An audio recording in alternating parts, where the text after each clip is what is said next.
Hello everybody, I'm KC, and welcome to another edition of Let's Talk About. Today, let's continue the Pokemon 20th Anniversary celebration, and talk about a part of the Pokemon anime that you may not have heard of before, Pokémon Chronicles. Pokémon Chronicles is a series of one-off specials and side stories that were released in English as a spin-off series. Most of these episodes take place either before or right around the time of the advanced seasons of the original anime. What makes this spin-off so special is that Ash isn't in any of the episodes, outside of the winter vacation shorts they pair with the series. Most of the episodes focus on former main characters, side characters, and even returning reoccurring characters from the Kanto and Johto seasons of the show. Honestly, this kind of came out at the perfect time, at least here in America. This spin-off aired on Cartoon Network in 2006, right in the middle of Pokemon's 10th anniversary, so this show was like a big reunion for classic fan-favorite characters. We got to see what Misty's life as a gym leader is like. We got to see more of Richie's Pokemon journey. And we even get to see some of the day-to-day life at Professor Oak's lab. With a bunch of one-shot characters from the anime, mostly from the Johto arc, dropping in to join in on the fun. Like Sakura from the Kimono Sisters in Necrotique City, and Mary from the Goldenrod City radio station, who apparently now works at a TV station on the Seafoam Islands. I guess she's a multi-regional correspondent. Even in the 3-part debut of the series, which mostly follows a completely different cast, we see one of Ash's rivals from the Silver Conference, Jackson. Except here he's called Vincent, which was apparently a mix-up by the translators. Yeah, I didn't remember him either. I had to look it up. Speaking of that, Legends of Thunder is an awesome multi-part story. It's cool to follow some new characters, even if they do have some familiar faces. But the best part about this story is that it is pretty much the apology for Entei and Suicune bogarting the spotlight from Raikou back in the Johto arc. This special is focused around Jimmy and his friends trying to protect Raikou from a couple of Team Rocket members named Attila and Hun. Get it?! Once we get to the returning character episodes, we also have returning antagonists. The ones featured the most are Cassidy and Biff. It's Butch! Having them be the villains for a decent portion of these episodes was a nice change of pace, since even as a kid, I always thought these two were much better villains than Jesse and James. They even have missions that suit their skills, like stealing Pokemon from Professor Oak's laboratory, and even trying to capture a legendary Pokemon. But there are a couple of missions that don't really fit Cassidy and Butch, and it just seems like they included them just so the heroes of the week can have a fight with a bad guy. There's one episode where they're assigned to steal some random kid's Delcatty, because, and another where they try to steal a love disc so Professor Namba, remember him from the Baby Lugia story, can remove all love from the world. I'm pretty sure love disc doesn't work like that. But for the most part, the stories work. There are a few duds, and the show is flawed, but it doesn't really have any faults that the anime didn't already have. But if you want to know more about Pokemon Chronicles, here are 10 episodes that display a lot of what this show has to offer. Those darn Electabuzz. Casey appears in a couple of Chronicles episodes, but this is the only one that revolves specifically around her, where she runs into a former player of her favorite baseball team, the Electabuzz. Though if you've seen Casey only once, you don't need me to tell you what a massive Electabuzz fan she is. But it turns out that Corey, once the best player on the Electabuzz team, has lost his confidence due to an old injury, and this lack of confidence has rubbed off on his Charizard, who can no longer fly or breathe fire. And I gotta say, after seeing Charizard being portrayed as a majestic, grand powerhouse of a Pokemon in the anime, it's kinda refreshing to see such a weak and inadequate Charizard. Just a nice change of pace. But this episode has Casey do everything in her power to try and build these two back up again with her motivation skills, and it's satisfying and even a bit heartwarming to watch when they eventually do succeed. Celebi and Joy. Richie travels through a big city where an old Pokemon Center is about to be torn down, and old Nurse Joy tells Richie that the city used to be a quaint little town that had Celebi as its guardian. Later that night, Celebi appears to send Richie and Sparky back in time to see if they can repair the past. I don't have as much to say about this one as I do some of the others. It's just a really good episode. Personally, I liked seeing Nurse Joys of all different ages, and the time travel premise brings in moments that can be pretty emotional. It's just one of those episodes that's more enjoyable as an experience. Time travel stories may be nothing new in Pokemon, heck there's 2 movies dedicated to it, but this is one of my personal favorites. The only one that beats it is this one episode from the Battle Frontier season. Journey to the Starting Line. Now, this was a tough choice between this and the episode Showdown at the Oak Corral, but I went with this one since I felt it was a situation more unique to Pokemon Chronicles. An accident at Professor Oak's lab causes the new starter Pokemon to run away, just when the son of the mayor of Pallet Town, Gilbert, arrives to start his journey. This is one of those episodes that just highlights what's so great about Pokémon Chronicles, because this is a story you would not see in the main series. Just a relaxed search around Pallet Town with no big bad guys, just Professor Oak, Tracy, Ash's mom, and of course Bulbasaur, trying to find some little lost Pokemon. It's also a good look into what exactly being a Pokemon trainer really means. Gilbert just wants to get a big, powerful Pokemon right away to make his journey a breeze, but he finds out just how rewarding a journey with an equally inexperienced Pokemon can be. It's a great episode to show just how special the bond between a trainer and their Pokemon is. Also, what puts us above Showdown at the Oak Corral is just how great Bulbasaur is in this episode. Yes, I am extremely biased, but Bulbasaur is the highlight of this episode. He's strong, kind, and very funny. These are some of the best facial expressions in the history of the anime. A family that battles together stays together. Ever wonder why Brock had to head back home at the end of the Johto seasons? Well, here's where we find out. Brock returns home to the Pewter Gym to discover that it's been redesigned and turned into a water Pokemon gym. By who, you ask? Brock's mom.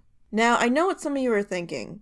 Wait, didn't they say in Brock's debut episode that his mom had passed away? Well, apparently, this was a dub edit. In the Japanese version, they just say that his mother left the family in Brock's care. So this means that Brock has 2 deadbeat parents who abandoned all 10 of their children to pursue their own interests, which they didn't even succeed in. You know, I'm not sure why Brock is so eager to be in a relationship when this is what he grew up with. Anyway, Brock is not happy with the changes made to the gym and decides to battle his mom for the Pewter Gym. The interesting thing about this episode is seeing just how much Brock cares about the gym and how much he wants to keep it a rock-type gym, despite the fact he never really wanted to be the leader. Even though his real dream was to become a Pokemon breeder, he still poured a lot of himself into that gym, and that really rubbed off on his siblings since none of them were fond of the changes either. Especially his brother Forrest, who Brock actually decides to leave his Onix with after he leaves to join Ash in the Hoenn region. And judging by the next time we saw Onix, it seems like he made the right choice. Blue Badge of Courage. There are a few episodes focusing on Misty and her life as the Cerulean City gym leader, but this is definitely my favorite, because it goes into a problem only a gym leader would have. Misty runs out of Cascade badges right when Sakura returns to challenge her, so along with Tracy, they all head out to go get a new badge. But it turns out the man who makes the Cascade badges is a very strict artisan who makes them all from scratch, and forces Misty and the others to do the same. Again, I really like this episode because it's a conflict Misty faces as a gym leader. The reason she left the show was to take over the Cerulean Gym, and now we get to see what kind of challenges that will bring for her, and the satisfaction of knowing that she's up to the challenge. There's also a subplot of trying to teach Misty Psyduck to swim, which goes about as well as you'd expect. If you love and miss Psyduck's hilarious hijinks as much as I do, this episode has just what you're looking for. Searching for the Legend. Another Richie adventure where he follows a Pokemon trainer named Silver to try to find and battle the legendary Pokemon Moltres. There are a lot of things here that are in other Chronicles episodes. Things like Richie being proactive and determined, and Cassie and Butch having a clever plan to accomplish a mission that Jessie and James would never ever get assigned, but we'll cover those a bit more in number 2. What really sets this episode apart is Silver. He comes off as a brash, arrogant trainer, but as the episode goes on, you realize that he's actually really determined and even pretty kind. When Moltres does show up, Silver won't fight it because it's not at full strength, and he does take a liking to Richie, and vice versa. This guy was awesome. He's as cool as you'd expect a long-time Pokemon trainer to be, and it's a shame he hasn't appeared in the anime since, because I would love to see him again. Especially since there's this oddly popular fan theory that he may be Ash's father.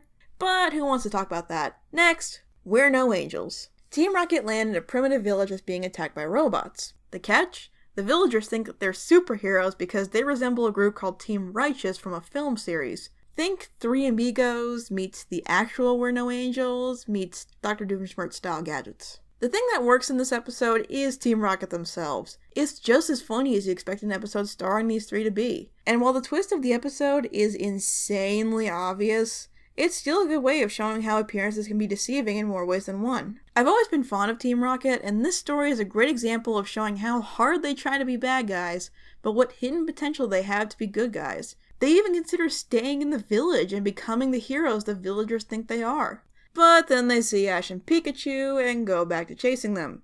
well, the status quo is God. Putting the error back in Aerodactyl. Continuing the Where Are They Now stories, we have an episode focused around Gary's research. In case you missed it, Gary ended his Pokemon journey at the end of the Johto region to become a Pokemon researcher. Well, it turns out Gary's first big project was reviving an Aerodactyl from a fossilized egg. But Aerodactyl freaks out and flies away.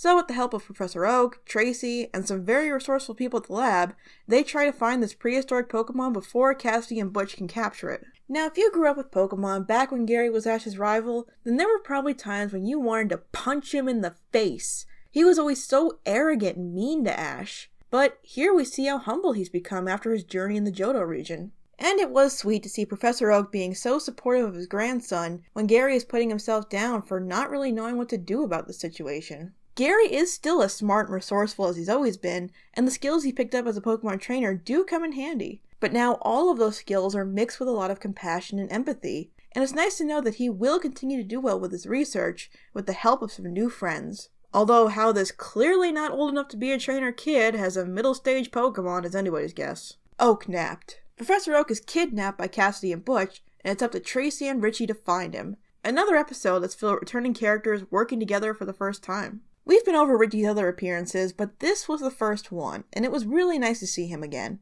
Something a lot of people like about Richie is how clever he is, thinking one step ahead with things like labeling his Pokeballs. Here, Richie is the leading force in helping solve a crime. It's especially impressive given how clever Cassidy and Butch's plan is in the first place. But probably the most interesting thing about this episode is why Professor Oak is kidnapped to begin with. Professor Namba wants Oak to tell him where to find Pokerus. Yeah, that rare disease in the game that causes your Pokemon to become temporarily stronger exists in the anime. Now this was a really clever idea for why Professor Oak would need to be kidnapped by Team Rocket. And of course it's why they never bring it up ever again.